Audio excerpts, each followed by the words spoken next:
Hello, everyone, and thank you for being here.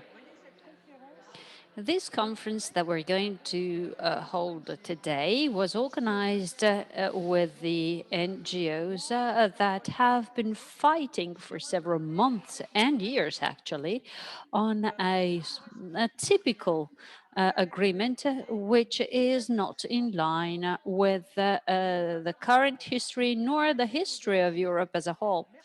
So I'd like to thank the NGOs and all the speakers who are going to take the microphone to discuss this Euratom treaty.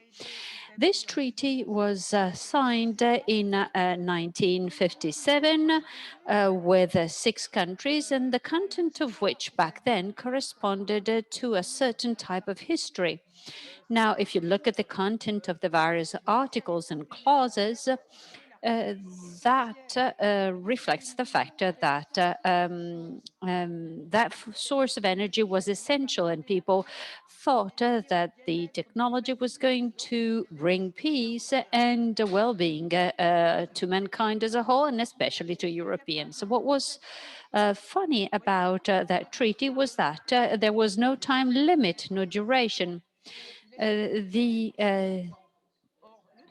coal and steel treaty had a term of duration, while the Euratom was based on a no-term agreement, and 6 countries were the signatories back then. Now there are 27 countries in the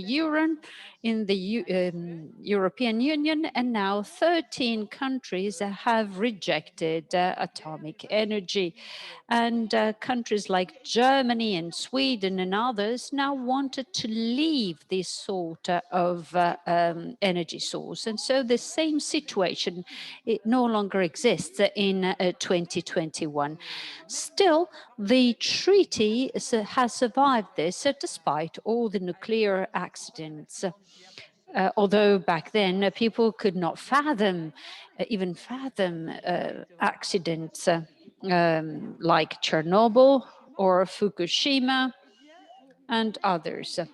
So that proves to what extent the denial has come. Now, nuclear energy has been developed despite the opinion of the public opinion, and the European Parliament should now take part in the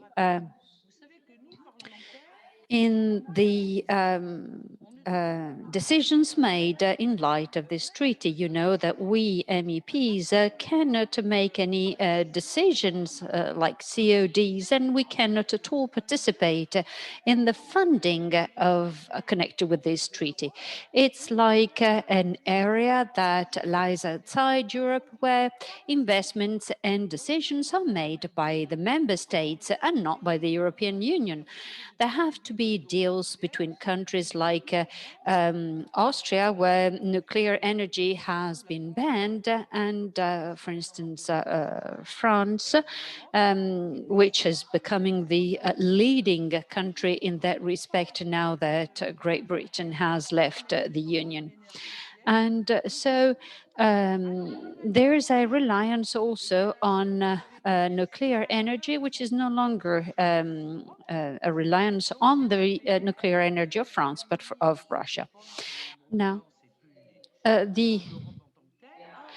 in the UK, in Finland and in France, in Flamanville, we have seen a development of plants, and with the delays, the costs have gone up, and we don't even know if these projects will ever bring to bear, they will ever become operational. So whether it is about the operation and functioning, and we asked this question to the President of the European Commission, Ursula von der Leyen, when the audition, the hearing with the group of the Greens was held, and we had said on that occasion that MEPs wanted to be involved in the decision-making process. And I asked the question, what will happen of Euratom if we cannot take part in this?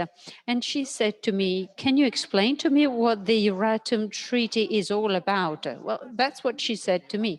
So the problem is that if the President of the Commission doesn't even know what the Euratom Treaty is all about, you can just imagine what European citizens well, no, they don't know that it has a separate status and that citizens and MEPs cannot take part in the decisions. And that's a major hurdle, a major obstacle.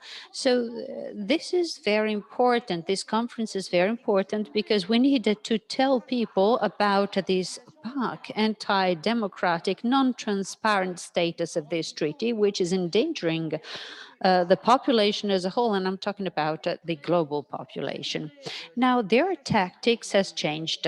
Now they're trying to penetrate and act against those who are working to counter climate change. They say that nuclear power is carbon neutral. And so the Commission has met a first group of technical experts who were experts in terms of sustainable finance, and they had proposed to exclude nuclear power from the green taxonomy. The Commission wasn't happy at all with this report, expert report, and so they asked the GR6 to go through a new assessment. So it's GRC, and this GRC is very close to Euratom. 25% of its entire activity has to do with nuclear power. So to no one's surprise, they said it's absolutely no more dangerous than renewable energy, and that nuclear power should become part of the energies that are considered carbon-free. But you know that nuclear power players cannot participate in the Paris Agreement, because if we really wanted to reduce the amount of electricity produced around the world, we'd have, if we had to take care of the energy demand globally, we'd have to build nuclear plants by the hundreds. But the problem is that when you build a power plant, it takes 5 to 7 years for them to be completed. So honestly speaking, this no longer has a meaning. So we need a reform, and we badly need a reform.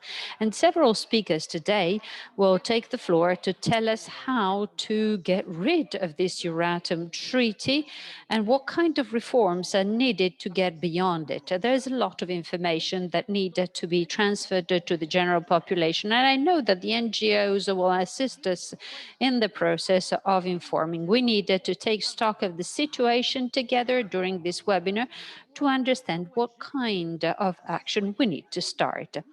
Again, there will be several NGO representatives that will take the floor. For instance, there will be a lawyer who is a partner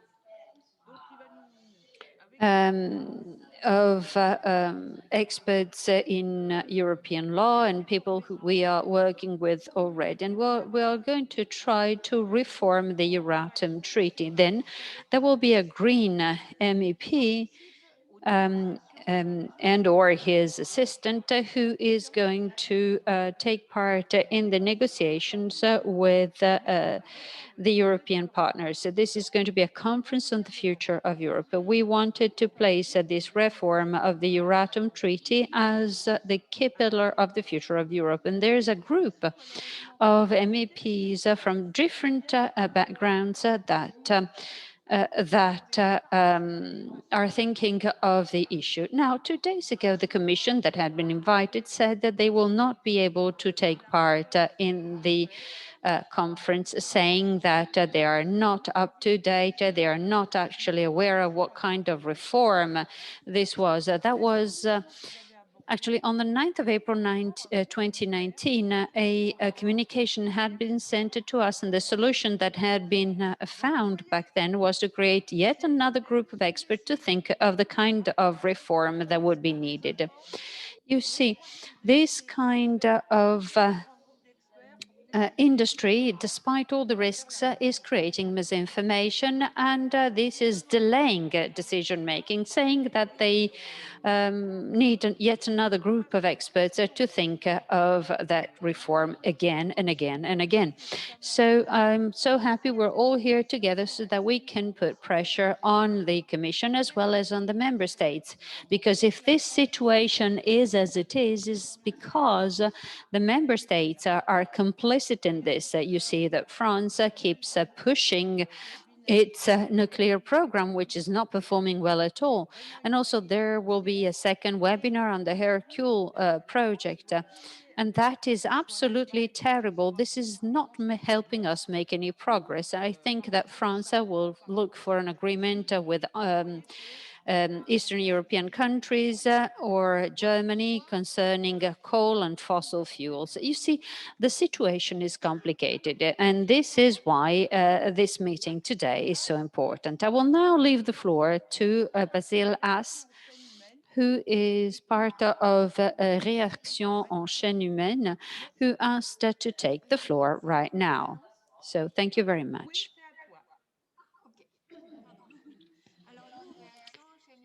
Thank you. We of Réaction en chaîne humaine and friends of the Artha and also the Austrian, the other representatives of NGOs, together with Michèle, Rivasi, have organized this meeting. We're very grateful to Michèle for setting everything up to discuss the future of Europe. Now, the treaty is like a dinosaur that dates back to the late 1950s. We needed to ensure the future of Europe now, and it's no longer time to wait further, and we cannot afford it. The floor will now go to Julie, who is going to start our presentation. Very well, I'll now leave the floor to Julia Bohnert, who is here to represent the Austrian organization. The Commission is resurrecting the Euratom Treaty as a special law for financing nuclear power. Hinkley Point C is a nuclear new build in Somerset on the southwest coast of England. There are many things that could be said about Hinkley. For instance, we could talk about whether it serves as a nuclear deterrent. But today's focus is on the link between Hinkley and Eurotom. My name is Julia Bohnert. I'm a researcher and activist working with the Platform Against Nuclear Dangers in Salzburg, Austria. Let's take a quick look of nuclear new builds worldwide. The last nuclear new build in the European Union was completed in 2007 in Romania. The last one in the UK in 1995. The average construction time is 10 years. All of the few worldwide new builds are characterized by significant cost overruns and delays. So we should always be aware of the gap between the rhetoric of nuclear industry lobbyists and reality. That's real world evidence on ground. The gap is usually filled with what we call nuclear illusionism, and Günter will talk more about it. What does a reality check on Hinkley look like? Hinkley is being jointly constructed by French state-owned energy group EDF and China state-owned CGN. They plan to build 2 Eurotome pressurized reactors on site. There are only 2 other EPR builds worldwide under construction in Flamanville and in Olkiluoto. The complexity of the EPR design has caused serious difficulties, and they are many years behind schedule. The projected startup has been delayed several times, as at the end of 2021, it should be 2027. EDF simply couldn't pay to build Hinkley. So it negotiated and reached an agreement with the UK government. Here is the 2013 deal. The UK government guaranteed EDF a price of £92.5 for each megawatt hour generated by Hinkley for its first 35 years of operation. The price is index linked and rises each year with inflation. A study of the German energy brain pool shows that this subsidy would amount to 108 billion euros over 35 years. To draw a comparison, UK offshore wind farms come at the low price of £39.65 per megawatt hour. The UK government will also underwrite up to £17 billion of debt on the project, and EDF will be compensated in the case of a political nuclear phase-out.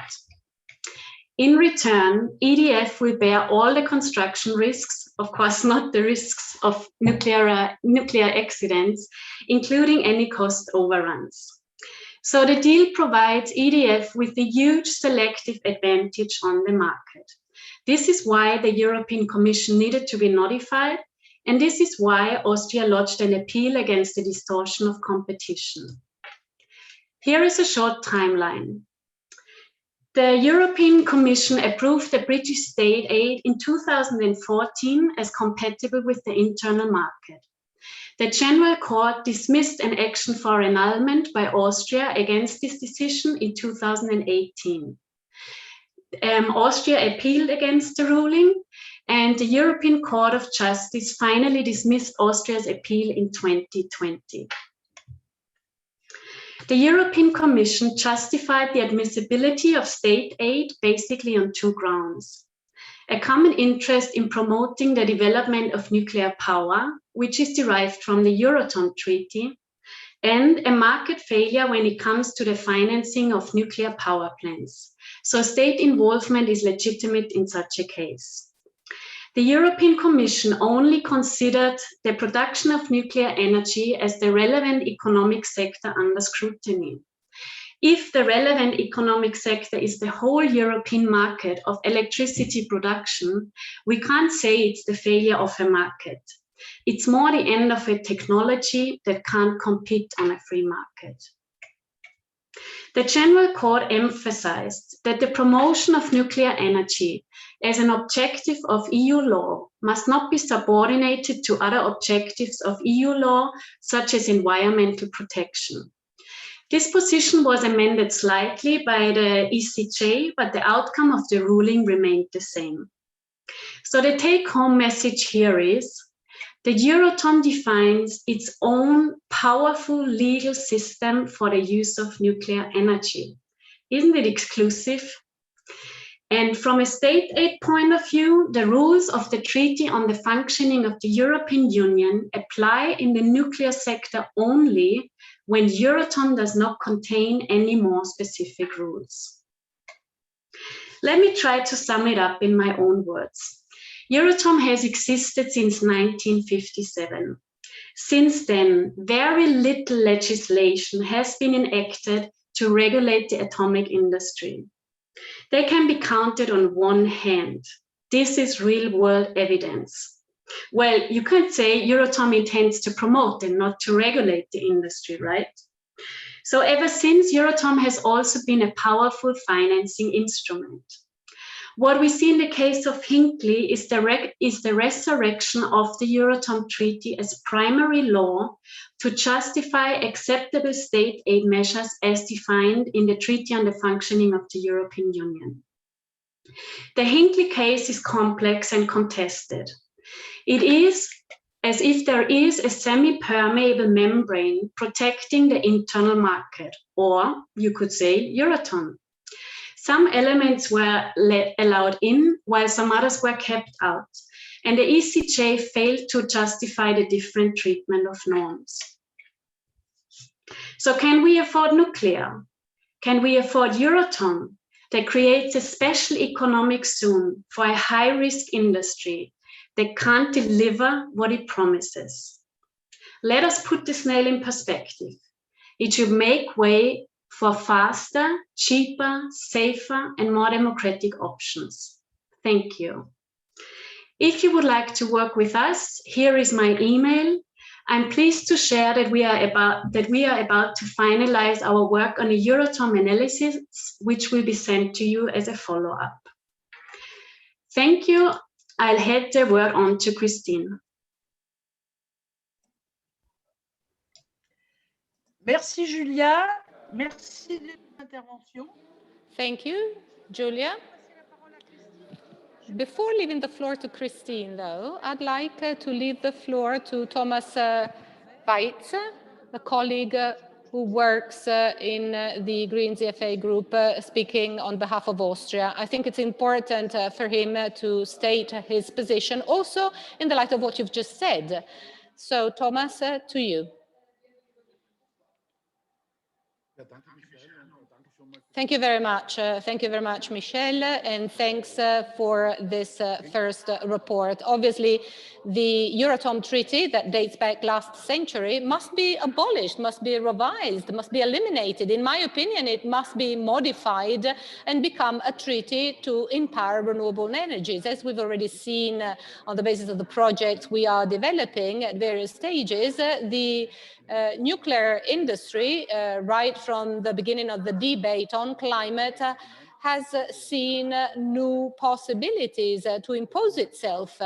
And the fact that it's climate neutral, obviously, is something that hasn't any basis, because we are very well aware of the fact that, you know, dealing with the uranium and the construction of nuclear powers cause emissions, and also refrigeration of the water being used for nuclear plants causes climate issues. So can nuclear power win on renewables? Absolutely not, in my opinion. So why is it that within a binding treaty, which is linked directly to the European treaties, why is it that in this treaty we should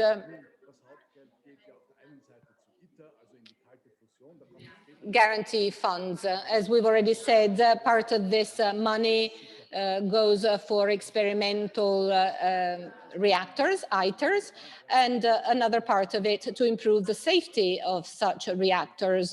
But in reality, we know very well that these investments in safety and security do nothing but, you know, delay the cancellation of this energy source by increasing the risks. So we've got to be aware that these investments in safety simply perpetuate the production of nuclear power. And this is not in our interests, of course, and it's not in the interest of the population in Europe. And then we've already heard about ITER, cold fusion. We still do not know whether this technology is ever going to work. And even if this experimental reactor, which has gone very far beyond already the predefined budget and has been delayed very many times, seems to work, well, we don't know whether it's going to provide us with energy. It's just a research project, and also basic research is important. It's important to invest in basic research, but these amounts of money going to this project for decades have no connection with the contribution this technology might be able to provide us with. So basically, if we really want to abandon fossil fuels and empower renewable energies. As a consequence, I'll try and conclude by thanking Michèle. I'd like to thank Michèle for her great commitment and great work, because she always talks about the risks of nuclear power. And I also like to thank all those representing civil society within this panel, because without you, obviously, it will not be able to impose our opinions. And I also like to thank all those who are participating to this webinar and listening to us. Thank you very much.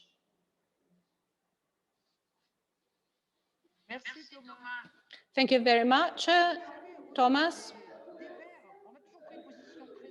Well, you know, we Greens always were against nuclear powers, but new generations are somehow being cheated when it comes to climate change. Why is it that it's so important to have people like you, Thomas?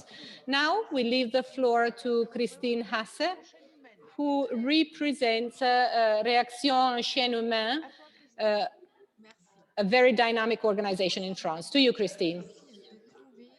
Well, it's important to try and find reliable data on the credit and budgets of Eurotom. Well, first of all, I'd like to thank atomstopp for this data. They have provided us with these pie charts.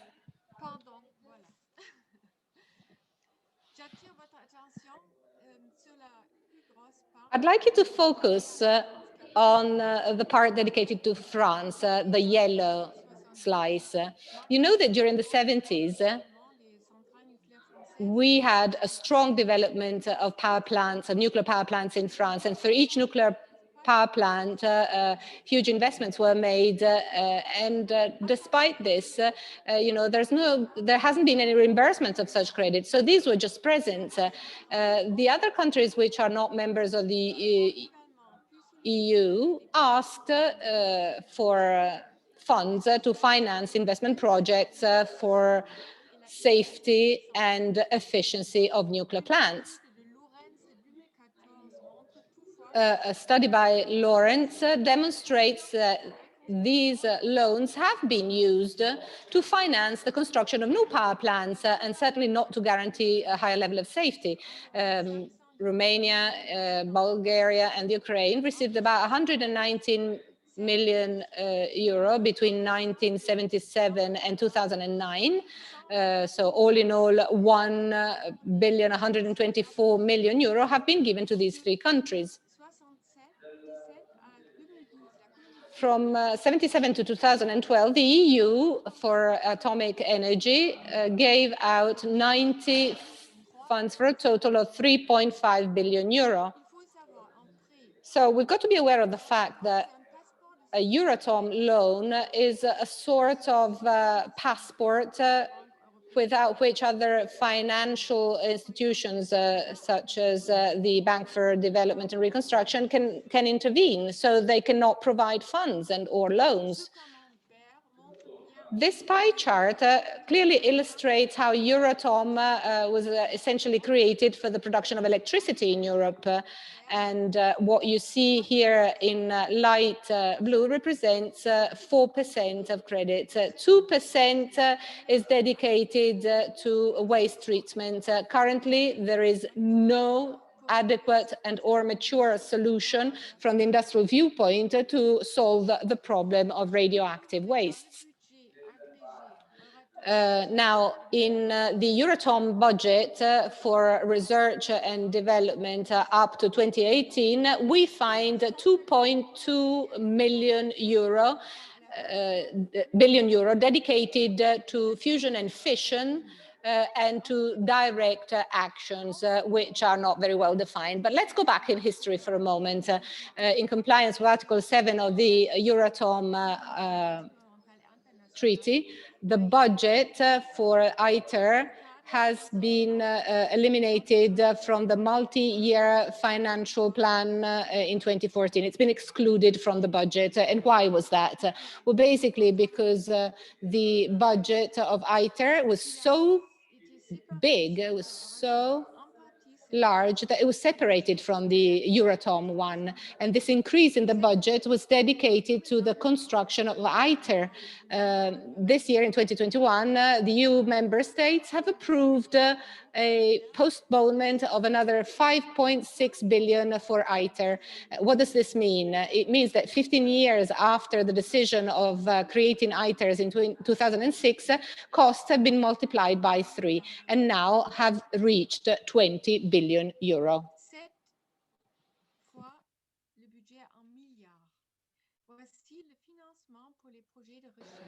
So we're now talking about a budget in the billions, and here are the funding for research projects.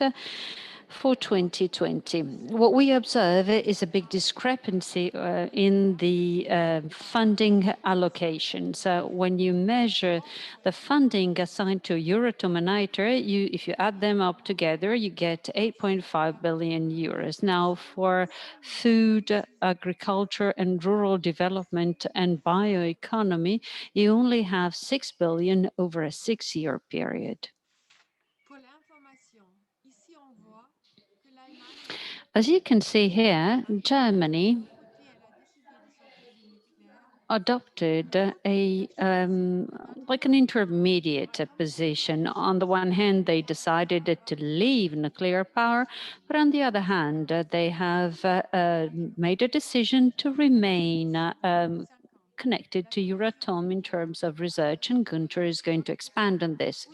Considering the objective of climate neutrality by 2050, that's an inadequate target, and nuclear fusion will come too late. And so it is not a surprise that not many people are asking this question these days at the government level.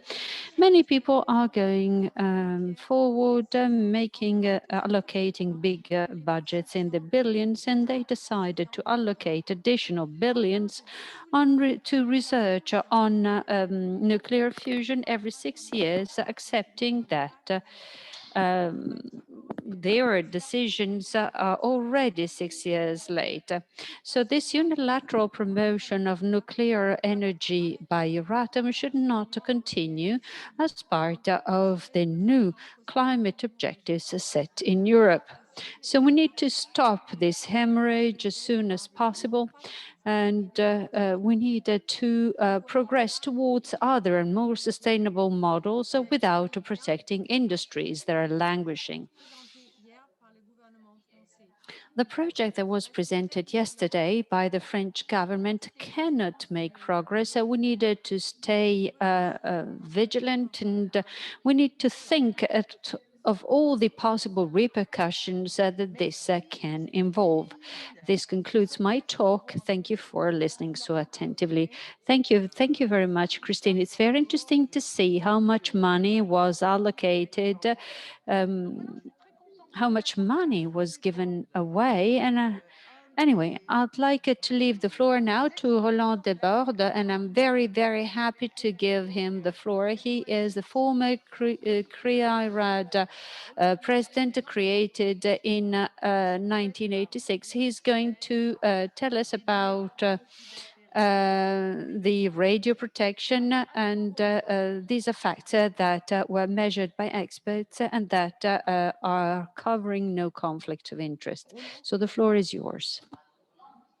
Roland, are you there? Roland, can you hear us?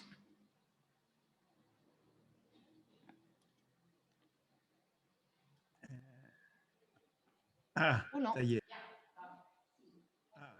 Pourquoi le... Yes, here I am. Can you hear me?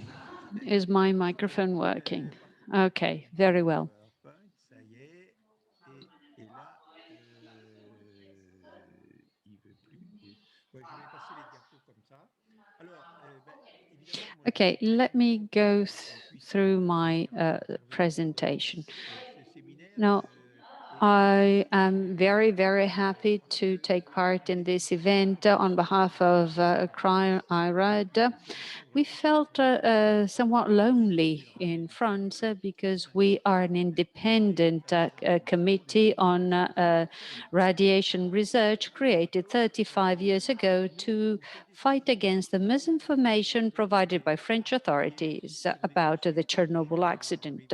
Now, when it comes to Eurotom, we have already discussed this as well as the various files that Michèle has presented to us. Euratom was a treaty, as it's been, as we've been reminded, signed in 1957. In its initial Article 1, it stated clearly, and I'm trying to see if I can scroll through my slides, apparently unsuccessfully.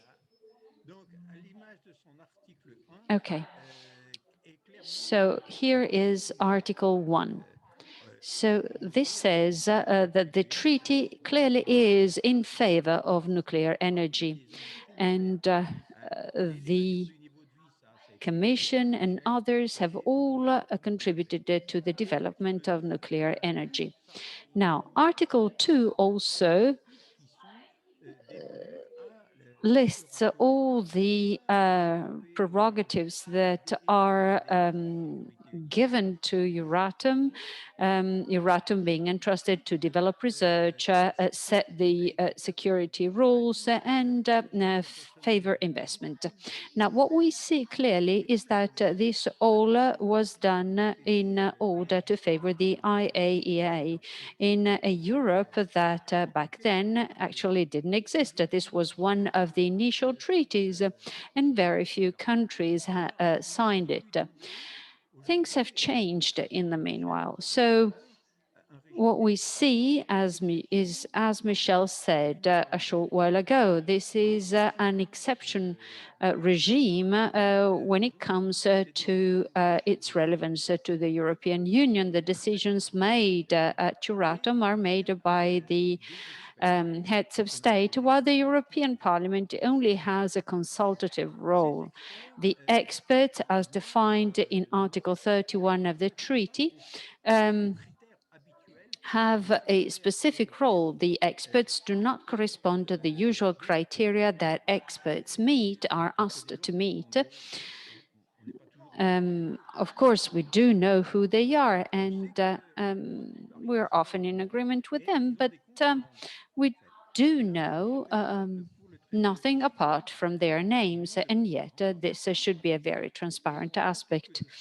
So they're not asked to report to anyone, and they're not held accountable. And I'll give you an example of what has happened recently from a health perspective. At a higher hierarchical level, there is an actual conflict of interest. On the one hand, there is a willingness to develop nuclear energy at low cost. On the other hand, we have an incredible amount of rules that were set for this hazardous industry with implications for health, and therefore many rules that apply to radioactivity. However, these are different logics. We know well that the European Union is there to protect its population and that it has to factor in the economy and also has a social role. Yet Euratom is only there to develop the nuclear industry and nothing else. But back then, and we're talking about 1957, there were actually several considerations at stake. People believed that atoms would bring peace. We had gone through Nagasaki and Hiroshima only recently back then, and things looked different. But back then, Europe adopted these ideas, while today, we know that they are absolutely false. As Michèle pointed out, peace does not come from the nuclear industry, and it is not compatible with it. But scientifically speaking, these are also unacceptable choices. And we have indeed tried to come to terms with this problem, we at CRIIRAD. These are obsolete choices to us, especially when you talk about a normal situation without even considering abnormal operation of these plants. And then you have other considerations to make, such as the nuclear waste. And Euratom thinks that they can just simply freely leave this waste around. They're talking about liberating, about letting the waste go. And we in France, we're not the only country where this is happening. We at CRIIRAD, however, were the only ones who had not adopted this policy. Well, now things are changing. So there has been a debate, and various acts of legislation have been passed allowing nuclear waste producers in France to recycle such waste and to take them and to just place them outside the storage sites. And we are considering, and we consider that these are highly radioactive waste. And that against the advice of the populations. We see what is going on. We see them bearing these highly radioactive waste, just forgetting them. And the population is now mobilizing against that. You simply have to know about it. We needed to speak about the authorization that was granted and do everything in a more controlled way. But still, these are hazardous, radiological, radiogenic,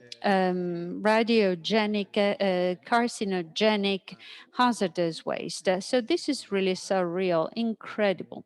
So all the key ideas that people are bringing up about protecting the environment and everything, well, that's all very nice. But this is often overlooked.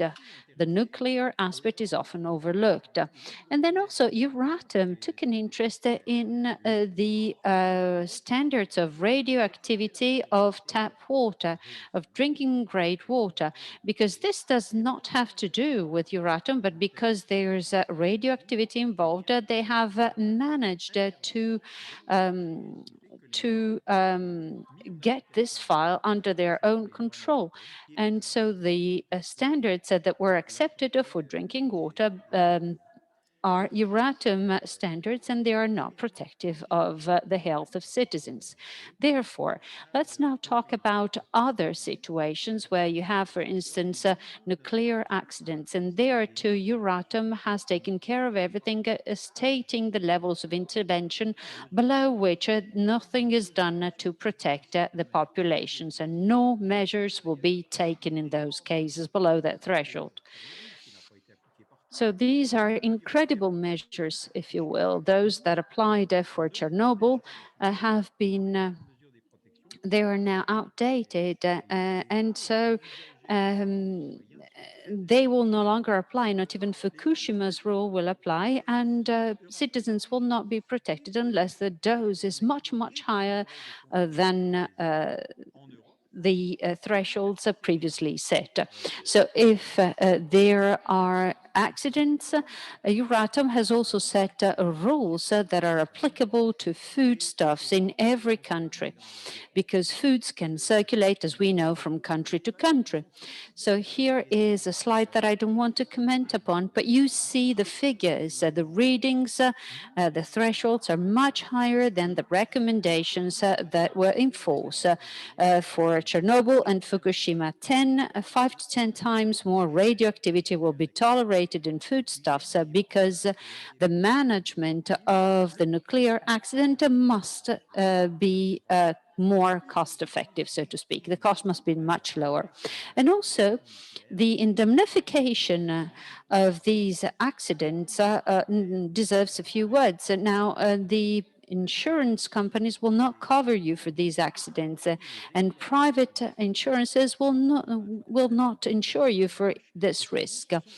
So people who own nuclear energy, and especially countries, will have to take care of that financially. This is an abnormal position if you consider all the other hazardous industries that we know of.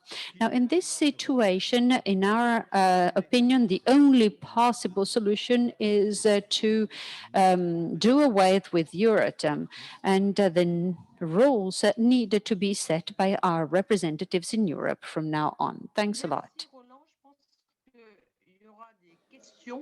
Thank you, Roland. I'm sure there will be questions because Atom proposes rules and regulations that aren't acceptable. And now we leave the floor to Niels Henrik Hooge from Denmark, from NOAA, on the possible non-nuclear perspectives of Europe. So let's listen to Mr. Hooge. Hello, I'm Niels Henrik Hooge, and Parla on Eurotom and treaty reform. So what is the issue here? 14 EU 27 member states, which is actually the majority, do not have nuclear power plants in operation. In these countries, there is unfortunately very little interest in Euratom reform or repeal. It's not on their political agenda, and historically, they have not been willing to spend any political capital on this issue. In reforming the EU treaties process, politics, strategy, and tactics matter. So the million-dollar question is, could there be a way to resolve this problem? The Danish example might be typical of what is at stake. In Denmark, there's no nuclear power program. The original program was abandoned in 1985 due to public pressure. No nuclear power plants were ever built. In 2019, all the political parties in the Danish parliament passed a resolution demanding Euratom reform. The parliament expressed its dissatisfaction that Denmark contributes 20 million euros yearly to the Eurotom program's total annual budget, although Denmark herself has no nuclear power. Thus, it wanted to reduce the Eurotom project framework and make it more beneficial to non-nuclear countries. Furthermore, the parliament wanted to investigate how the European Parliament could obtain influence on issues concerning Eurotom. A minority also wanted to make the Danish government cooperate with EU member states intent on reforming or abolishing Eurotom. However, the Danish media never covered these proceedings, nor was there any interest from Danish renewable industry organizations. The Danish government never really changed its policy towards Eurotom.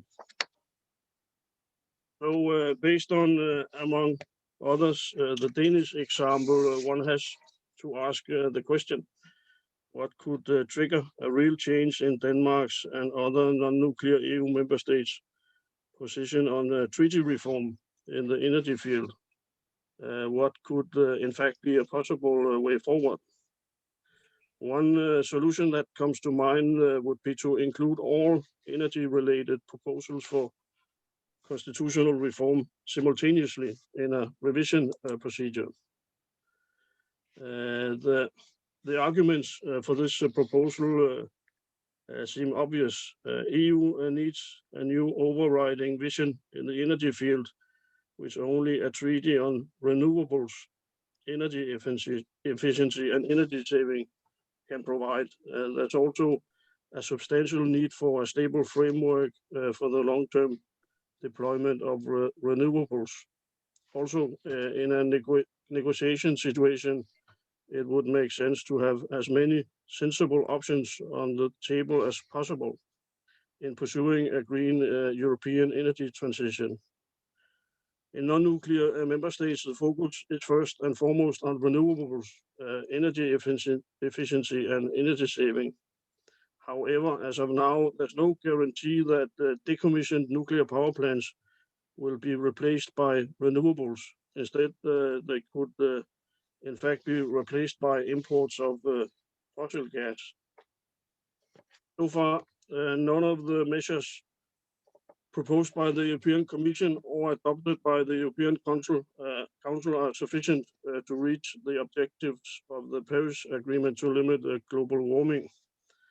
In 2019, the then 28 member states presented integrated national energy and climate plans for meeting EU's 2030 climate and energy goals on the way to the 2050 net zero objective. Unfortunately, all the plans fall short on ambition and credibility.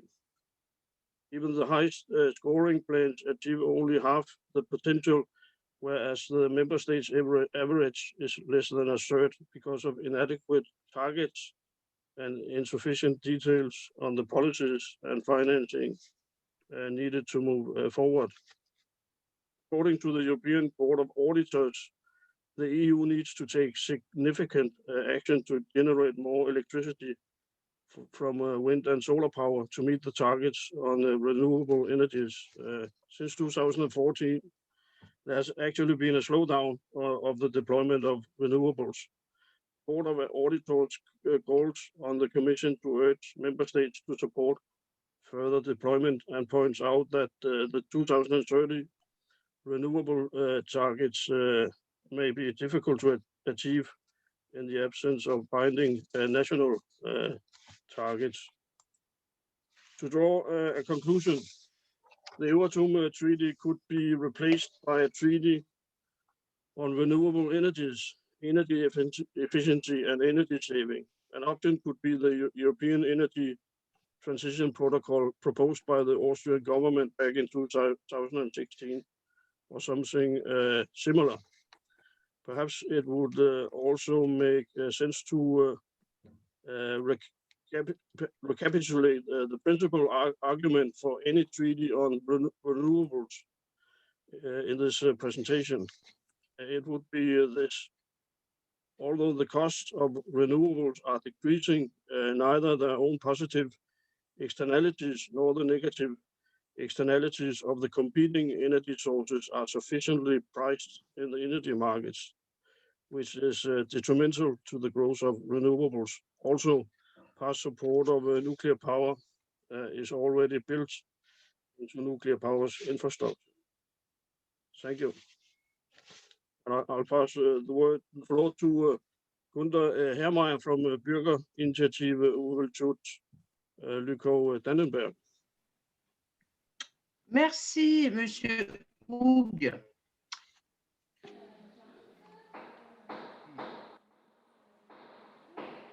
Merci de cette intervention. Maintenant, on va se...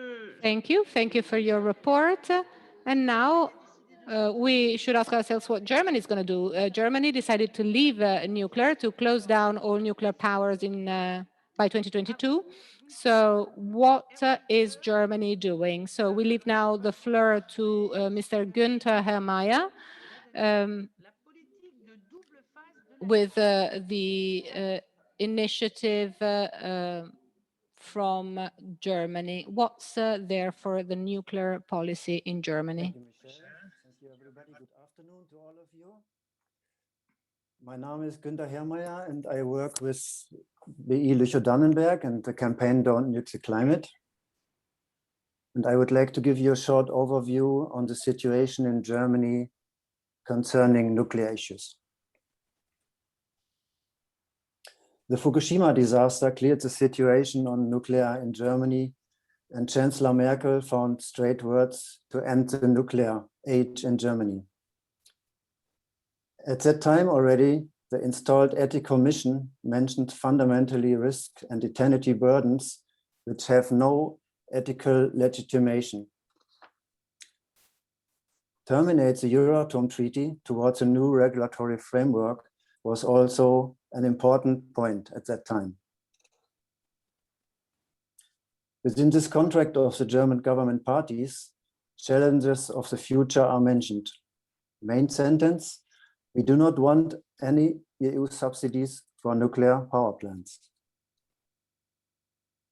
So what are the contributions the German government pays to the Euratom Treaty? As it is not possible to exact total numbers, I would like to give you one example with the Joint Research Center in Karlsruhe. Joint Research Center was founded in 1963 as an institute for transuranium elements.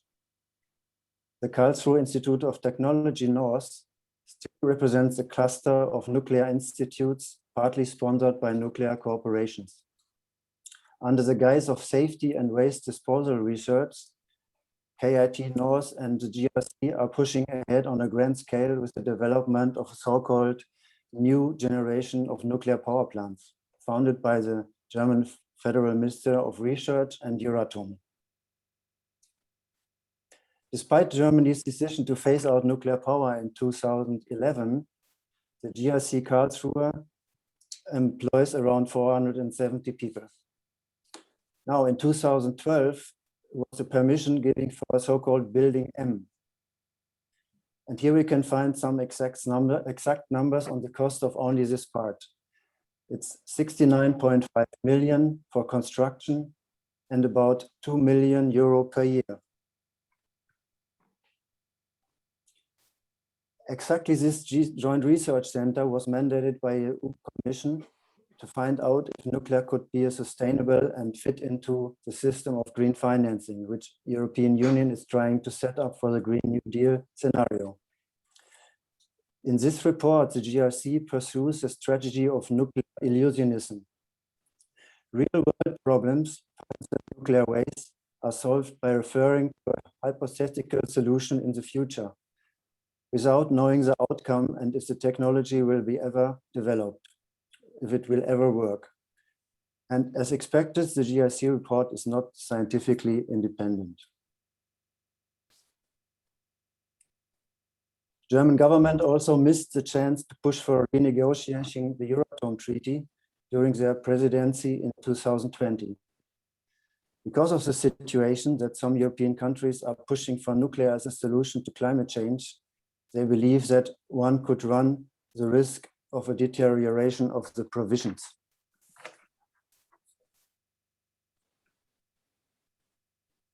Here are some more examples of the forked tongue of the German government.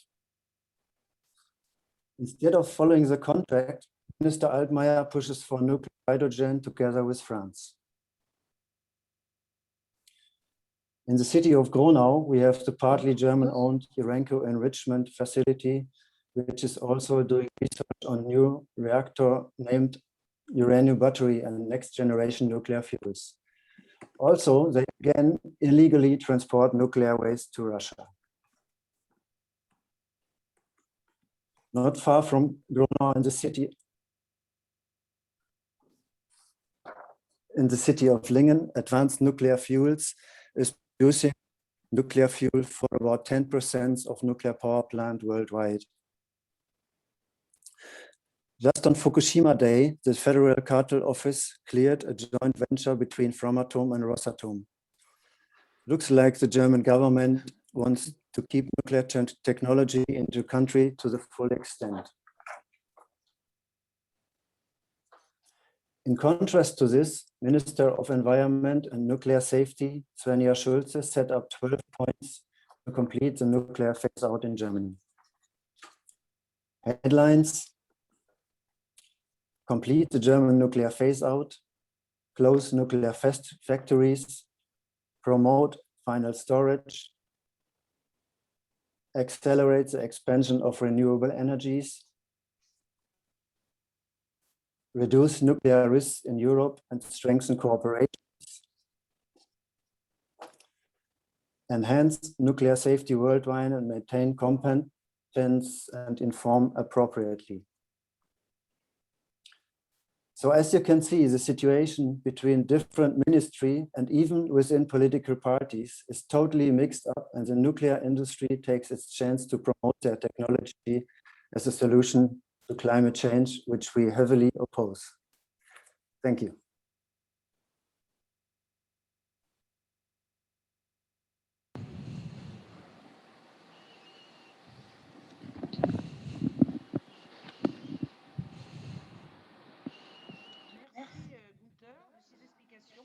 Thank you, Günter, of these explanations. Actually, we realize there's a double discourse. On the one hand, people say they want to phase out nuclear power. On the other hand, they wanted to find a cleaner nuclear energy that is available. I'm going to leave the floor to Gabi Schweiger, who is part of atomstopp in Austria. She's going to talk about Euratom, an undemocratic zone within the EU. Gabriel Schweiger, the floor is yours. Gabi.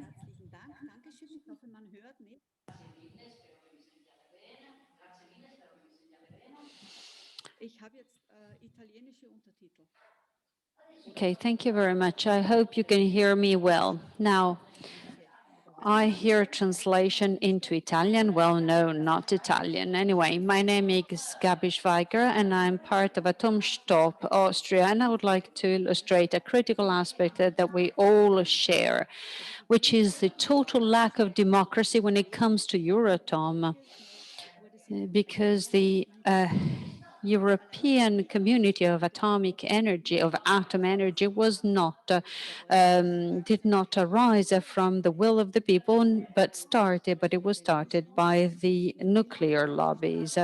And the treaty was written for the benefit of just one source of energy. And so this does not at all correspond to the democratic principles that we all live by. So although the free choice of a source of energy is guaranteed, every state of the European Union has been forced to become part of Eurotome and to be subject to its clauses. And so the reasons at the basis of the treaty in 1957 no longer exist today. And there's no expiration date and no provisions on termination are taken, while any treaty should abide by these requirements to be approved by the authorities. The application of democratic principles is based on consensus in the Union Treaty. But if Eurotome had really been worded democratically, it would have found a space on the treaty of the functioning of the European Union or other treaties. But that's not the case. Some essential components of this treaty would be in conflict with the general treaties and the antitrust regulations. So this extraordinary privilege helps it to circumvent a general law, as we have seen in the Hinkley C case.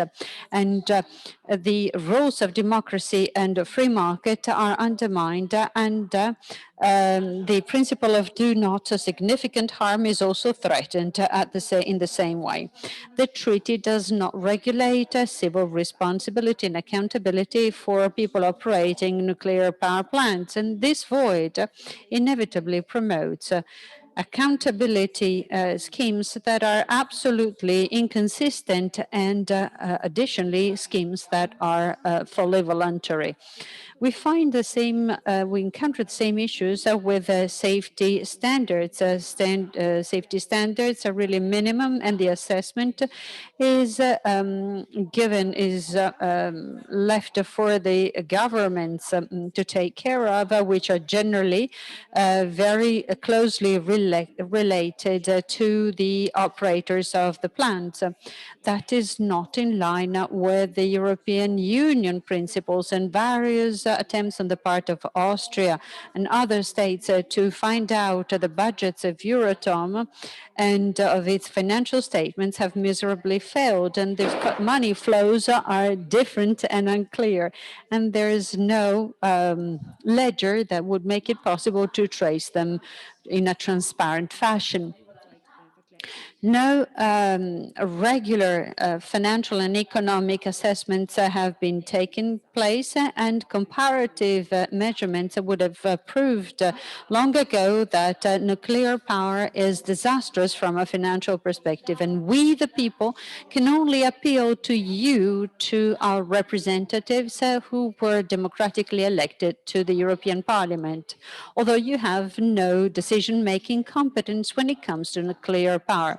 The framework is granted by the Euratom Treaty, and its goal is to be determined to creating the preconditions for the development of a powerful nuclear industry in Europe. So whether we like it or not, the European Parliament has no say in this. We can also appeal to the European Commission, which is the entity that preserves the treaties, but that has also no say when it comes to nuclear power.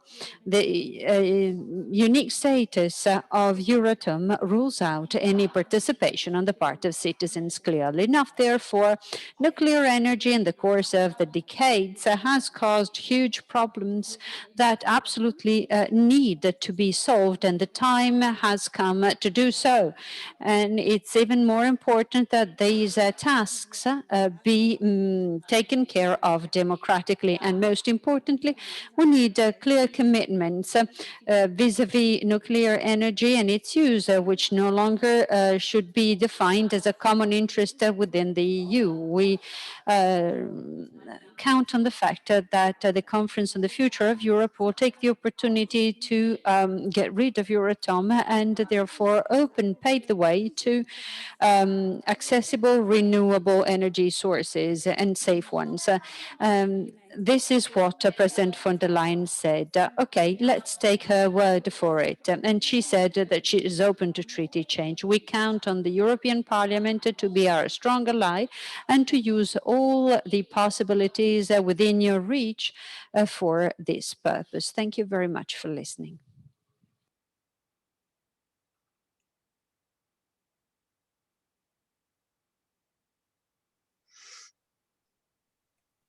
Michèle, ton micro. Le micro, Michèle, please, could you please switch on your microphone? Please unmute yourself. Michèle?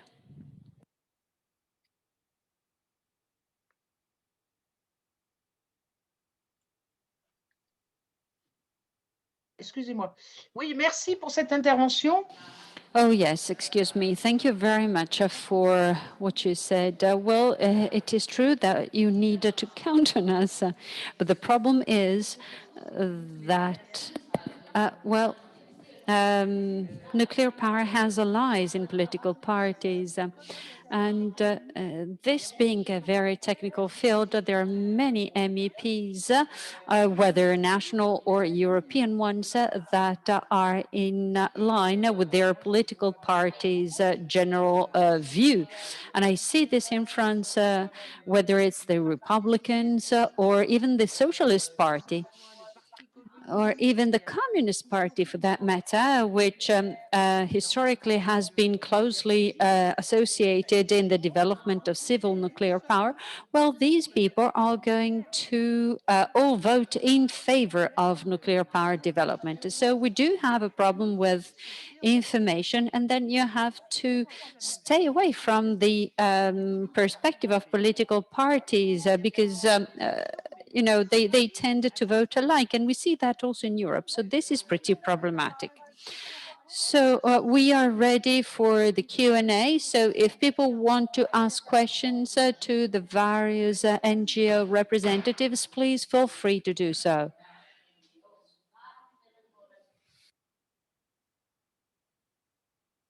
Donc, j'ai des questions, moi, sur... I do see questions on Fukushima with radioactive waters that are probably going to be released into the Pacific Ocean. Well, maybe Roland, you could take that question. There are a few questions in German, but I cannot translate from German, unfortunately.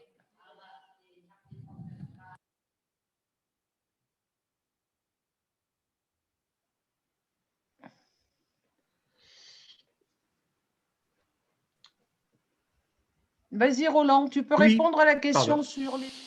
Roland, could you please take the question on radioactive waters in Fukushima? Well, actually, a few months ago, we have we've focused specifically on that. The Japanese initially did feel pretty shy when it came to the management of Fukushima radioactive waters, although some of that water has already leaked into the ocean.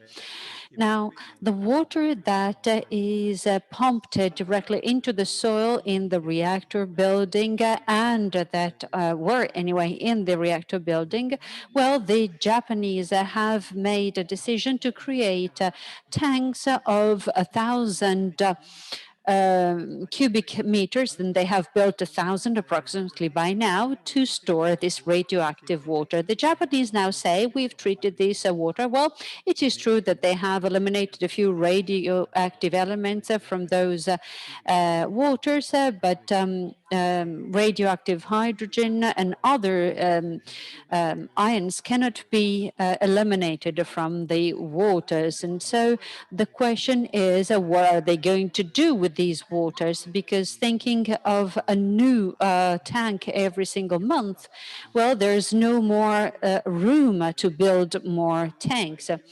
The IAEA, and I'm not sure about Euratom, have been pressing them to release these waters in the Pacific Ocean. And the Japanese government had the intention to do so. It was held back because of the Olympics. They were reluctant to do so, but they have understood that they cannot keep building tanks indefinitely, and so now they have come to releasing an official decision that they are going to spill the waters into the ocean in the coming months in small amounts every time. But these spills will make a very big difference in the natural environment. And this is why we have just prepared today a communique about it. And I would like to add that we've also launched a petition around Robin to ask that these waters are not spilled into the Pacific Ocean. The United Nations have asked for a report on this intention that the Japanese government has made manifest so that it is held up until they have looked into it. And it's not just tritium that the water contains, but also other radio elements, because the resins that are used to filter the radio elements cannot screen them all out. So, and there's also strontium in this water and other elements. So you have the link to this petition that has been just published in the chat. When it comes to the taxonomy, what is the definition of taxonomy, you're asking me? Well, you know there's a Green Deal in Europe, so we're talking about a green taxonomy. The Green Deal is meant to develop everything that is necessary and in phase with the climate change measures. The green taxonomy is based on criteria. The first criteria is, does this have an impact on climate change? And then the second criterion is, will this have a long-term effect, or is it going to be harmless in the long term? So the group that had initially to reject the investment in green solutions have requested a new structure to make their decisions. Now, is there a campaign against Euratom going on? Well, you see, this is an initiative we've made. The group of the Greens is in favor of a reform of the Euratom Treaty because it's not in line with everything that has been said in terms of transparency, democracy, and also fair investments.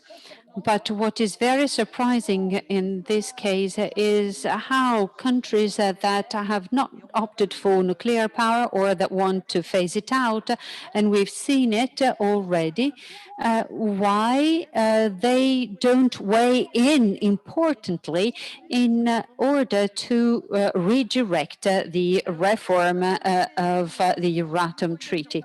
Now, all the questions that you see in the question and answer box, I don't know if there's anyone from the NGOs who wishes to take those questions.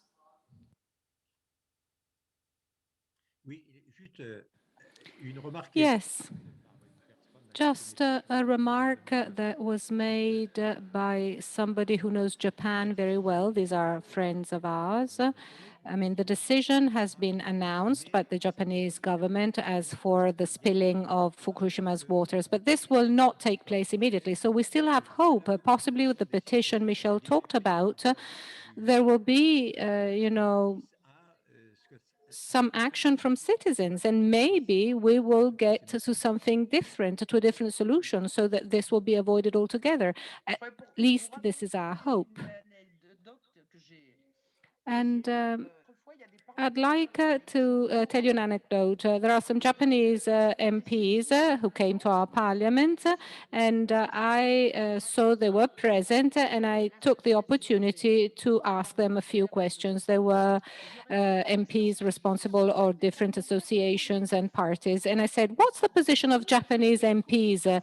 Are you against, are you pro the spilling of Fukushima's waters? What's your position as a political party? And all of them, you know, just looked at the ground, and one person only said, well, this is not more dangerous than radon, so I do not know why you shouldn't spill them into the ocean, because the problem in Japan is radon. And, you know, this was the information we had also received about Chernobyl. Radioactivity was natural radioactivity, then there was more dangerous radioactivity, and so on and so forth. And this allows us to understand that the Japanese MPs don't have any freedom of expression. We understood this because they did not speak up. Okay, well, now I'd leave the floor to Dörte Fouquet. Dörte Fouquet, who's a lawyer, she's been working on the Euratom Treaty for a while. And what are the legal perspectives? So to you, the floor. Well, thank you very much for having invited me, first of all. Yes, I learned quite a bit during this first hour, which is obviously extremely positive. Now we're going to mix up languages, as I often do, and I will focus on the real steps and on the ideas to be followed to start reforming the Eurotome so as to get to some possible results. Who should do what and what should be done? I carried out a study on behalf of the Austrian government, the current Austrian government, in fact, with the previous government, but then this was continued with the current government. And I'm still waiting for the publication of such study, a study which is titled The Euratome's Reform. And the Minister, Gressner, and the Minister for Climate and the Environment and Energy want to publish it, but the Minister in Austria wants to do this with an official conference. So I'm still waiting for the publication. But anyway, going back to what everybody else said, and especially Michèle Rivasi,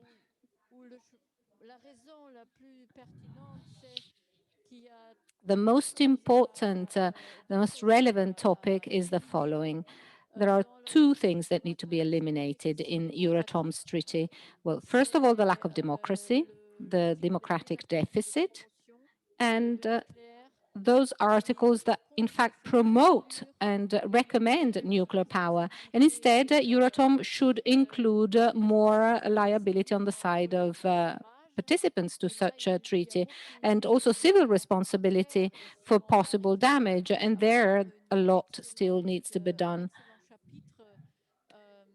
It'd be useful to have a chapter on personal and collective liabilities, and this could help everybody, I think, and do so in real terms. And then we also need to add that the European Commission has sent out a communication on the future of EU energy and climate. be included into Eurotome's treaty, and this dates back to 2018. This was the first communication. Then a further information that dates back to April 19 that was made. So, and in these texts, in these documents, we find the idea of actually revising Eurotome's treaty. So the European Parliament and the Greens should go back to such communications and reread them, because these are documents that already exist and that can be a basis. We can use them. And then I heard somebody say that we have the issue of, eliminating wastes, and this is something that is attributable to Eurotom, and you can't go any other way as it's happening in France. In France, they're thinking about possible different technologies, alternative technologies, rather than stocking wastes underground. Now, I do not want to dwell on this because some member states, and so especially some companies in some member states, in Germany, for instance, found an agreement, but elsewhere the debate is still very open. So what I want to say is that Eurotom does not foresee anything as far as wastes go. The Commission, the European Commission, already developed different directives, which are good directives in this respect, to guarantee safety in the management of nuclear wastes. But the legal basis is always Article 30 of Eurotom, which has to do with the health of workers and blah, blah, blah. So Eurotom does not say a word on wastes. And so this is a problem. We need to try and find a way to actually find a legal basis so that we can change Euratom's articles. I mean, the Parliament struggled a lot and got to the Court of Justice to define a legal basis to actually deal with these issues, but this has never been possible. And so we, in the articles in the Euratom Treaty, waste management is not taken into account. So Euratom won on this. Something else I wanted to say, there's been this large study I participated to. Well, in this study, there was a vast debate concerning the Lisbon Treaty. We talked about Lisbon Treaty. We still talk about the Lisbon Treaty. And we talk about the Lisbon process under the aegidity of Giscard d'Estaing, who chaired this convention. Well, to this extent, I should say that maybe this is a criticism. I should say that civil society, especially in France,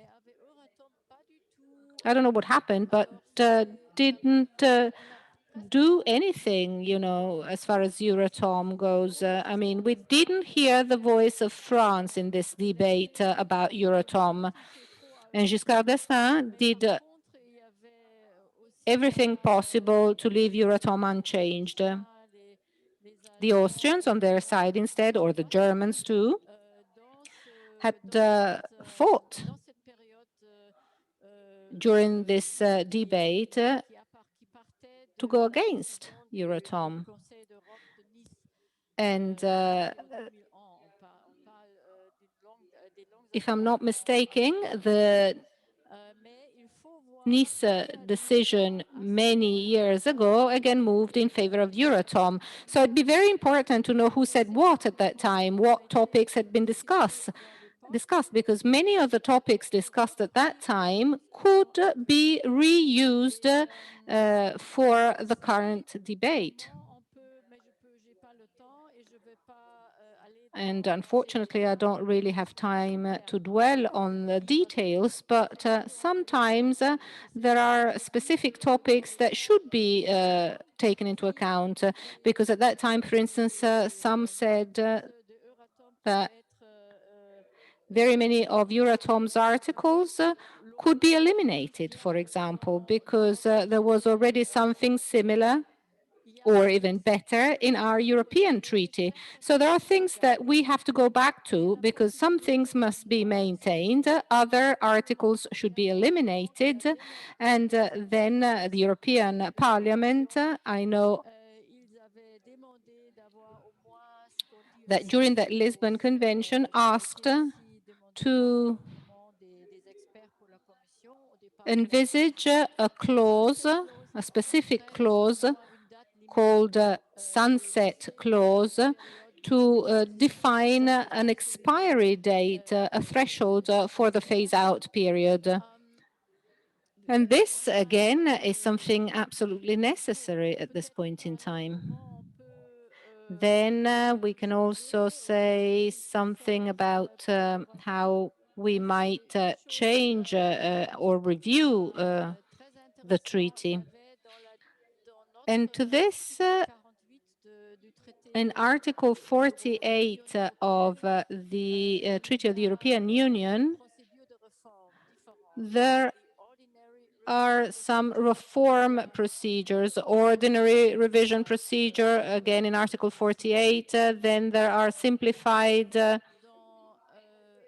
procedures, etc. And despite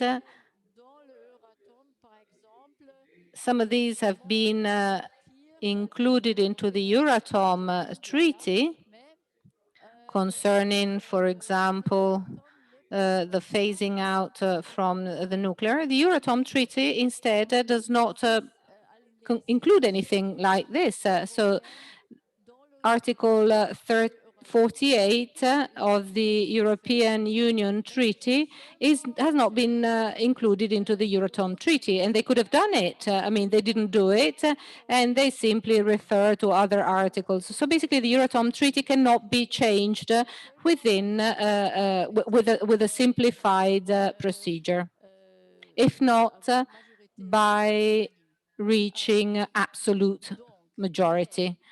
So with the unanimity of votes. And this is something we understand by reading Article 106A of the Euratom Treaty, where they mention Article 48 of the European Treaty without saying anything in more detail. So what can we do to launch a new negotiation to reform this treaty? Well, I think each member state can do something, and the European Commission or the European Parliament even can ask or make a proposal to revise the Euratom Treaty. And these possible proposals will be then subject to subjected to the Council of Europe and to the parliaments of the member states. And this procedure could be interesting, in fact, because we often forget that if there is a simple majority of the member states within the European Council, if you have the majority, a simple majority that agrees on the idea of reviewing some proposals and revising the treaty, well, at this point, the President of the European Council must appoint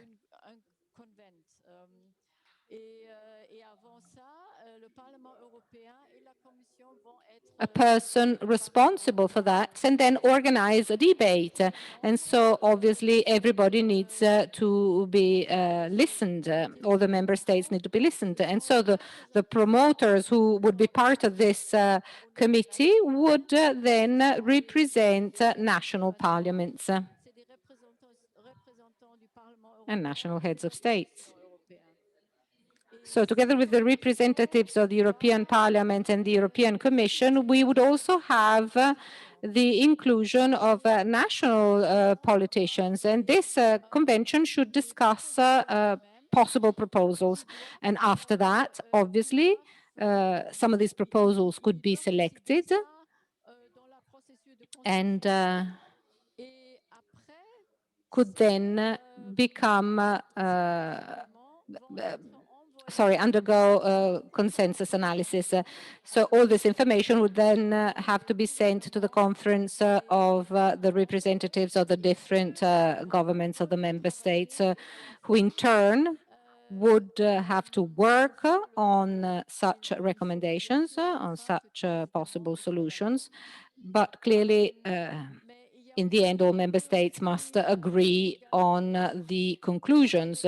So this could be a possibility. Then there are also other possible mechanisms. I simply tried to provide you with a general overview of the classic procedure. A while ago, we heard, if I'm not mistaken, Niels, maybe Niels was the one who said that the majority of member states are non-nuclear states after the UK left the European Union. So there is a majority of states that are not pro-nuclear. I know that Poland, hasn't decided yet, but Poland has been, behaving like this in the last 15 years. They never know where to stand.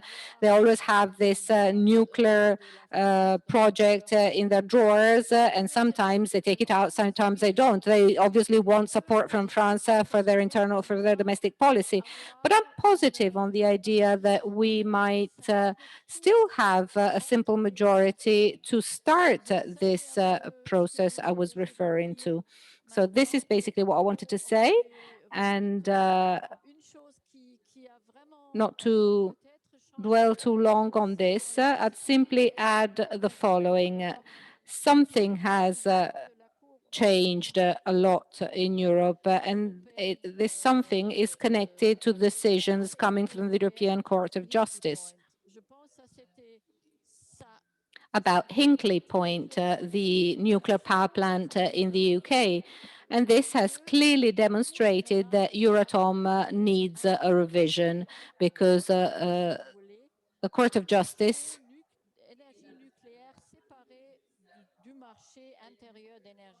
would have to recreate a new market outside of the Union. So what did they do? They went back to 1957, forgetting what we went through towards the domestic market for Europe. So these decisions that were taken by the court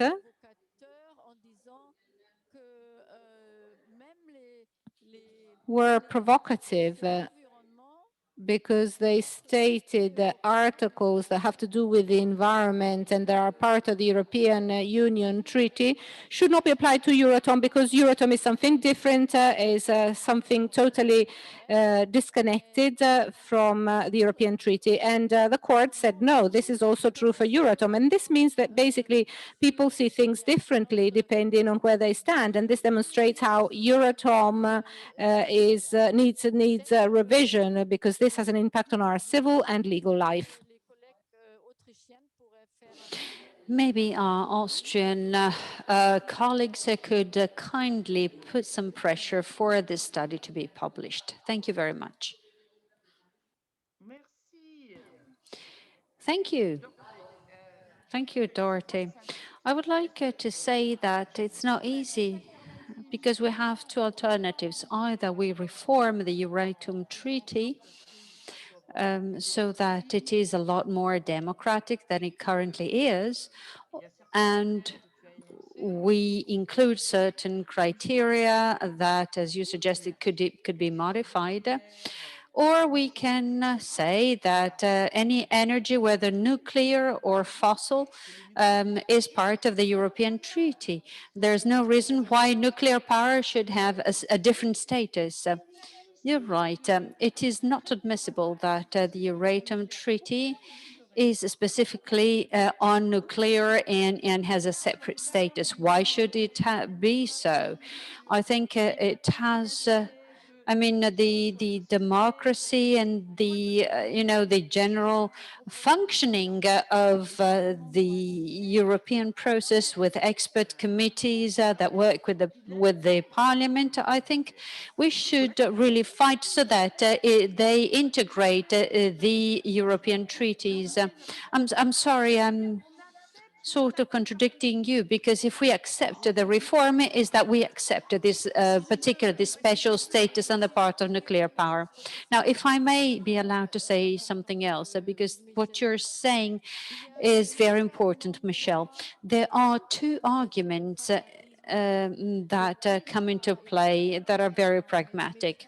I don't have time to deal with that discussion now fully, but when it comes to Euratom, you can probably just dump half of the clauses in the treaty. There are a few things that will require some time to transition to the general treaty. And for this, I mean, when it comes to the majorities, you could include a deadline clause or a sunset clause. And that would leave you enough time to take care of all the details of what needs to be transferred elsewhere and what we needed to negotiate, because every country, including France, needs to be in agreement with what we need to do. We need to be realistic. And unfortunately, France, because of nuclear power, is very keen on keeping Euratom going.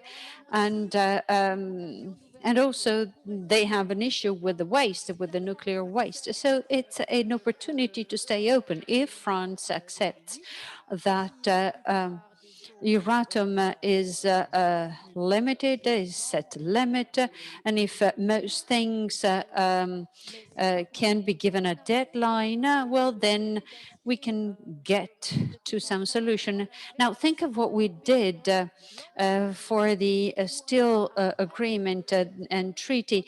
There have been long stretches of time during which we had support programs for the coal areas, the Ruhr, and I think that is a good lesson for us now. If we could have a nuclear third-party liability integrated, that would be much better than the Paris Convention and the Brussels Protocol.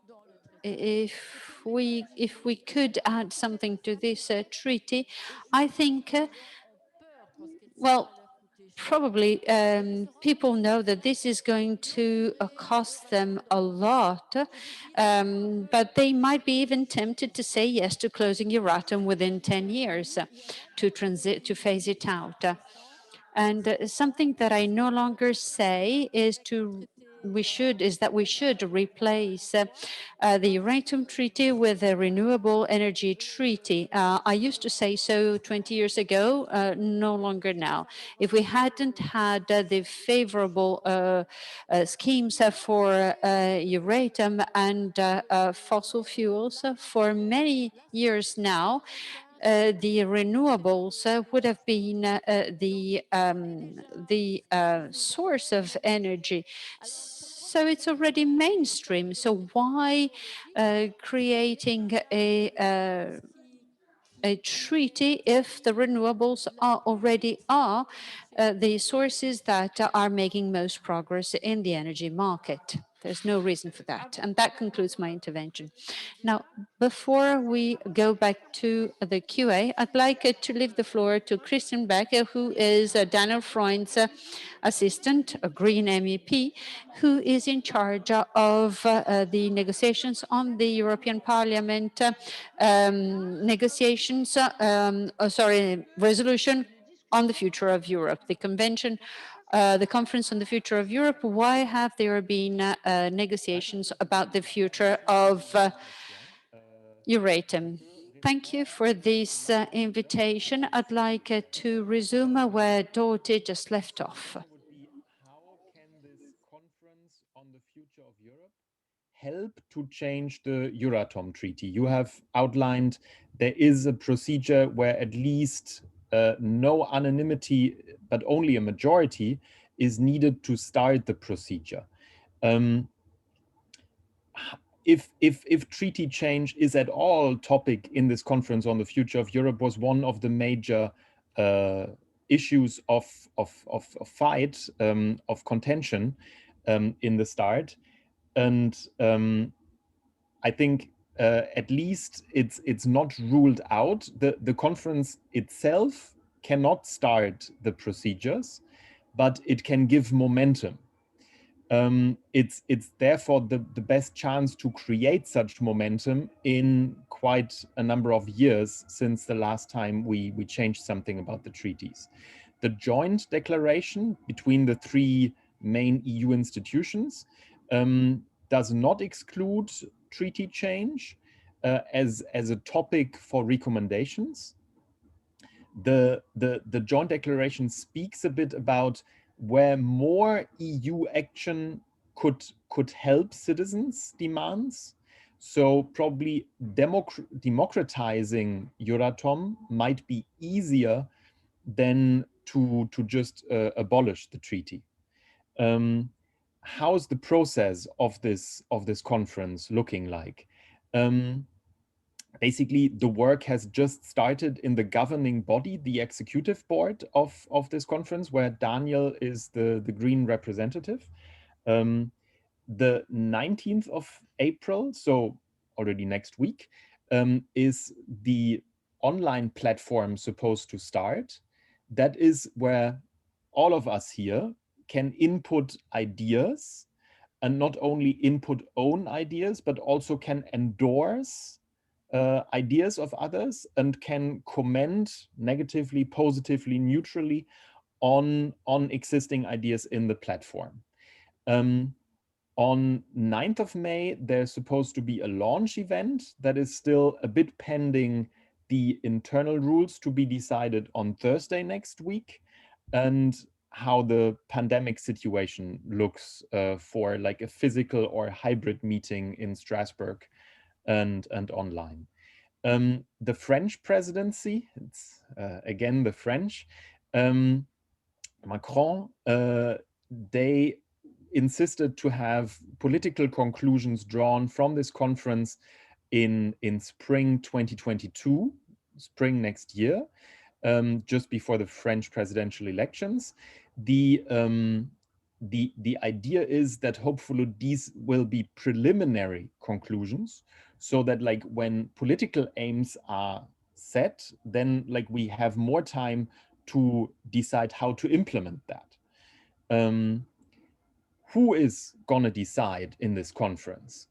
The best way to bring in new ideas, to pressure for things that have been too long neglected, like what we are talking here about, is the randomly selected citizen panels, after not at least the example of the Convention citoyenne pour le climat that happened in France and gave so much momentum also to the movement on the streets right now. And these, when the rules, how they should look like, are basically established next week, then the random selection can start, and they would start to meet in September, October. Then they are supposed to work with the input gathered from this platform that should start next week. So for all NGOs, for all us Greens, it would be really helpful to gather a momentum and to gather backing for these reform proposals in this platform, so that then this goes to the citizen panels as an important topic. Then working on this input, they would meet and discuss, like we've seen in France, possibly a bit shorter, and make recommendations to a conference plenary.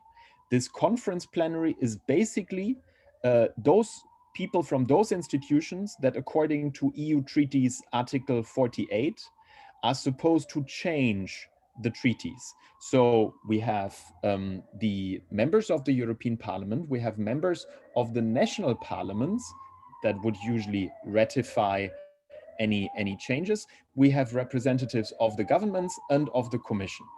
and then some people from like social partners, perhaps somebody from NGOs, the conference of the committee of regions, the economic social committee, and so on, as like some observers. And they would then take these recommendations from the citizens and translate that into these political conclusions, possibly into how to change things afterwards. So this could give this momentum that Dörte has talked about when it comes to how to launch such a change, also of treaties, not only the classical EU treaties, but also the Euratom treaty. To gather momentum in this conference plenary, that will be meeting not too often. So I think a key thing will be, again, informal work around that. There will be probably caucuses of the political families uniting the deputies from the national parliaments and the European Parliament, and possibly similar people. There, like, civil society can again try to move people, to make people focus on certain issues, and there will be probably working groups that focus on specific topical domains, so possibly also on energy and climate. Since some things in this process are still negotiated right now this week and only decided hopefully Thursday next week, I will post the link to how to subscribe to Daniel's newsletter, so that everybody who wants to know how this progresses can do so, and we can send updates on that. I hope that helps a bit to understand the process and how that can help your aims here.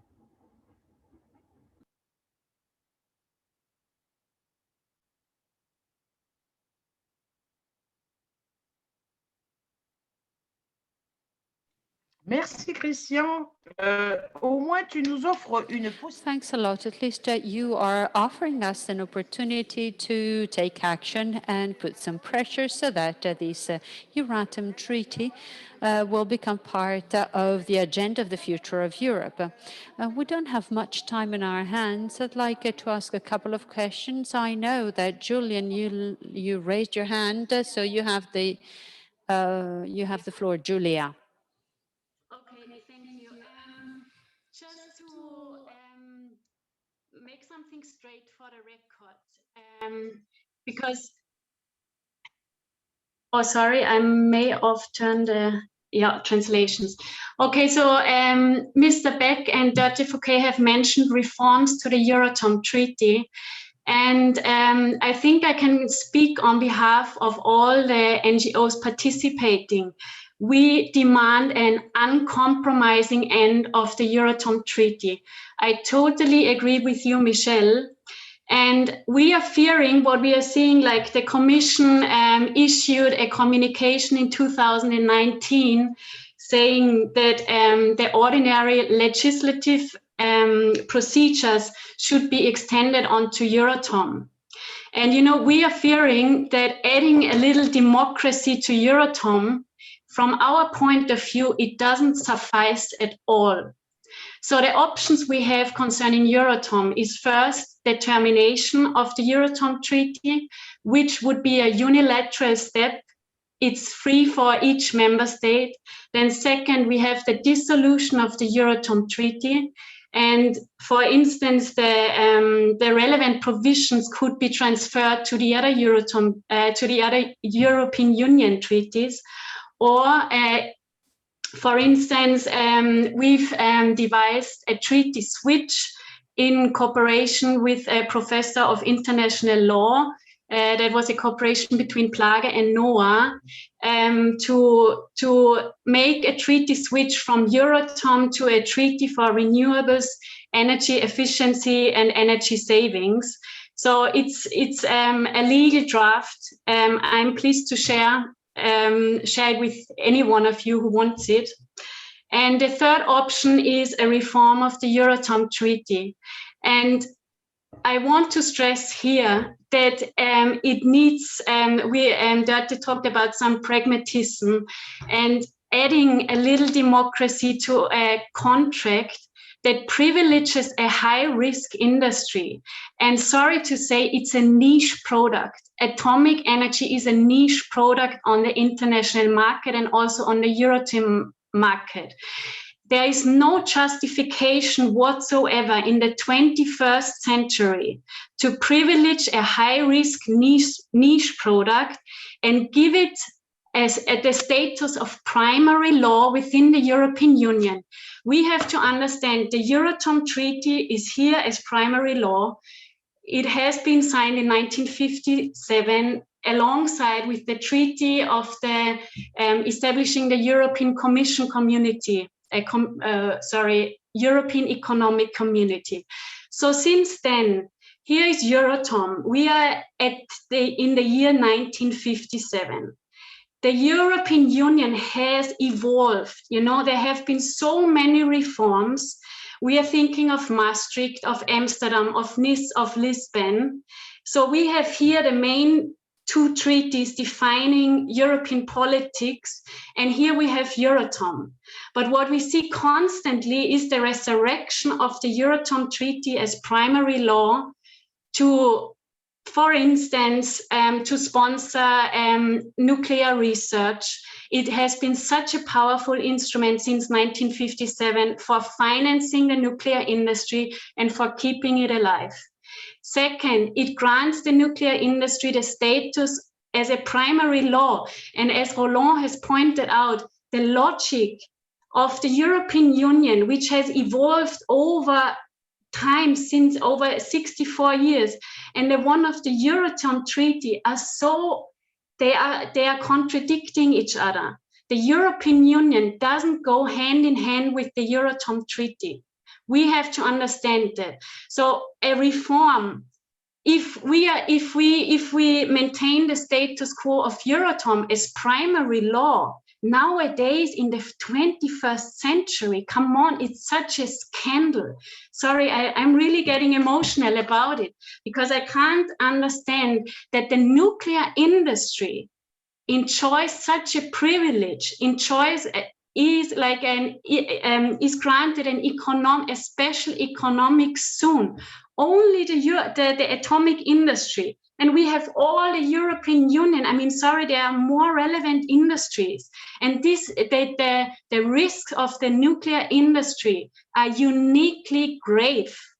It's not like any other industry.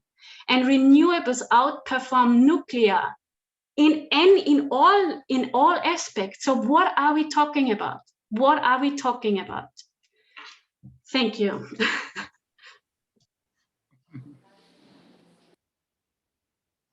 Merci Julia de ton... Thank you, Julia, because basically you said what many NGOs think. Now I leave the floor to Julia Kluse, who is working for the Commission for the Energy Business, to draw the conclusions of this. Yes, thank you very much. Thank you. Thank you, Michèle, and thank you for having chaired this debate, this chat.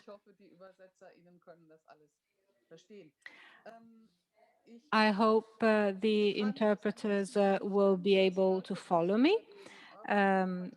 Well, I found what Germany told us very interesting when they talked about the Euratom Treaty. I thought we would have had the possibility one way or another of following the usual procedures to revise the treaty.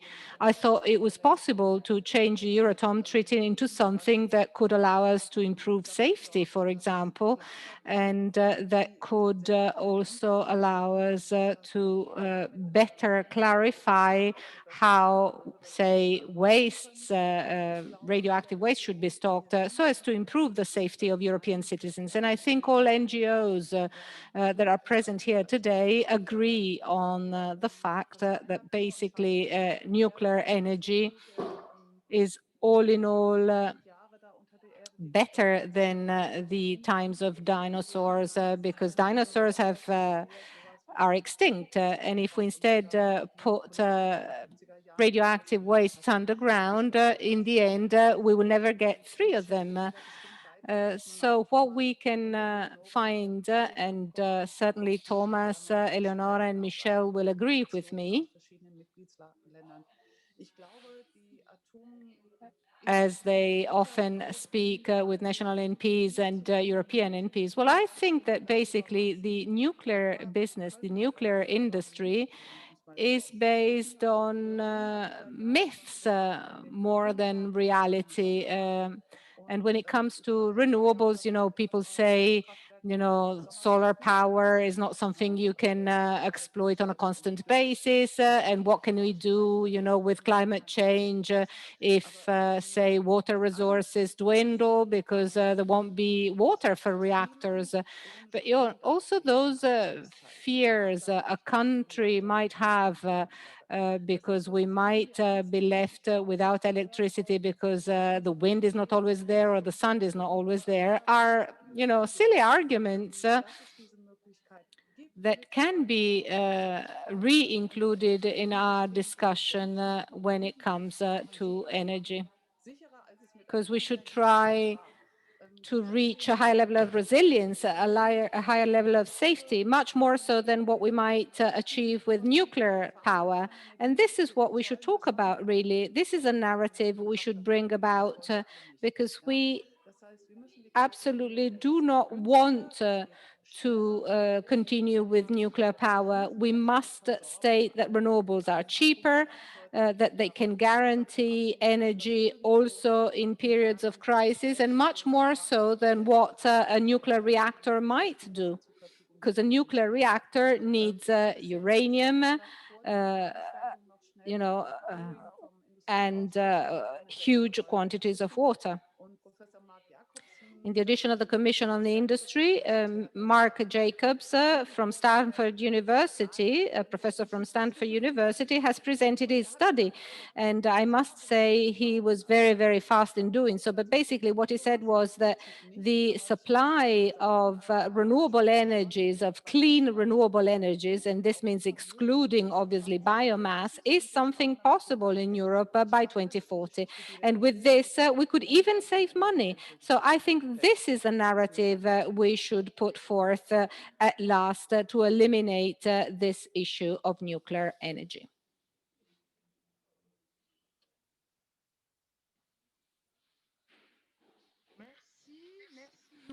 Thank you very much, Jutta. And now I would leave the floor to Nola Evi, who represents the Greens and who was part of the 5-star movements before. Eleonora, to you the floor.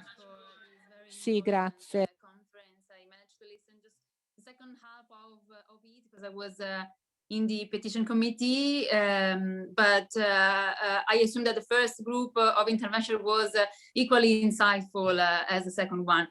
The future of the European energy system is for sure one of the many topics that the conference on the future of Europe is going to address, but we really need to keep debating on it. And this is why I think that by discussing if it is possible and how to reform the Eurotome through the conference, today's intervention highlighted that the key element of both the debate over the future of European energy system and the one of the conference of the future of Europe is citizen participation. As you probably know, Italy's experience with nuclear energy has started already in the 50s and in the 60s, and it was marked with 2 crucial referendums. In 1986, when 80% of the voters rejected the idea of installing nuclear power plants. And then later in 2011, as the government started pursuing a new nuclear dream in a way that was against what electors has said, almost one Italian out of two Italians voted to end the nuclear development in Italy once and for all. Of course, Italy is yet to become a nuclear-free country. Aside from research and medical use, we are still facing the huge repercussion of our nuclear past with the commissioning and treatment of waste. And we are also part of the ITER. And just lately, this is very bad, the new Minister of the Ecological Transition expressed hope in fusion energy as a long-term sustainable solution, despite the complete lack of results achieved so far. This is simply unacceptable and crazy. But not only, our neighbors, especially France, are taking decisions that inevitably impact Italians, who sometimes cannot even voice these concerns, as they should be able to, according to the ESPO Convention. So the experience in Italy shows how important it is to consult people when it comes to the future of energy, and especially nuclear energy. This should be done at European scale, for example, as Belgium is now doing for the prolongation of 2 of its power plants. And citizens' participation is also what the Conference of the Future of Europe needs in order to bring about real change through a solid feedback and reporting mechanism where the Parliament also plays a role. It is ultimately an issue of trust. I see in this way, for citizens to trust the European Union and for the EU to trust its citizens. Thank you.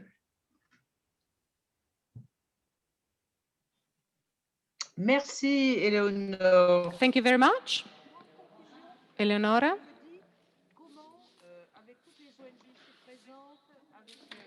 Well, with all the NGOs present today and with all the different speakers who took the floor, I'm wondering, how can we go forth? I mean, we have to talk about the future of Europe, we know. So yes, the platform is very important. NGOs can be very active, and citizens should use this platform to be able to express themselves and say, for example, that Eurotome does not comply with, the principles of Europe on, democratic rulings in line with Paris agreements. This is a huge opportunity. And then there is a second point. And Niels' report made me ponder on this. The European protocol for energy transition that had been proposed by Austria, we should go back to this protocol. We should really study it in detail to be able to propose it to the various member states. I no longer remember when that was proposed. It was 2016, if I'm not mistaken. So it's important to go back to that, to state that there are states that still have not chosen nuclear power and that can exercise pressure on other member states. And then there is another thing. Citizens, and we have the example of France, large cities that have been won over by the green, Marseille, Bordeaux, Lyon, etc. In all these cities, renewables must be developed, because if we don't do that, and we see how the nuclear lobby is acting, if we don't do it, nothing will happen. So we must act ourselves. We must try, for example, to be more compliant with what we have in terms of nuclear powers here in France. And this is going to be extremely costly. And we can't do this if we don't exercise any pressure at international level and also at national level, if we don't talk to the European institutions and if we do not talk to citizens, because this is the only way we can win in this action. Nuclear power is connected more to death than to life. We've seen this with the various catastrophes that have taken place with Fukushima, with Chernobyl. It's something which is not sustainable, and we know that for sure. It's not something we can control as we should. So I really, really hope we can work at national level, at European level, with NGOs to be able to overcome the situation and go back to this discussion of the Euratom Treaty. So thank you very much to you all. Thanks to all the participants, and I really hope this struggle will see us as winners. I really hope we will win, but we can win only if we will work united. Thank you. Merci Michèle, merci à tous. Merci beaucoup.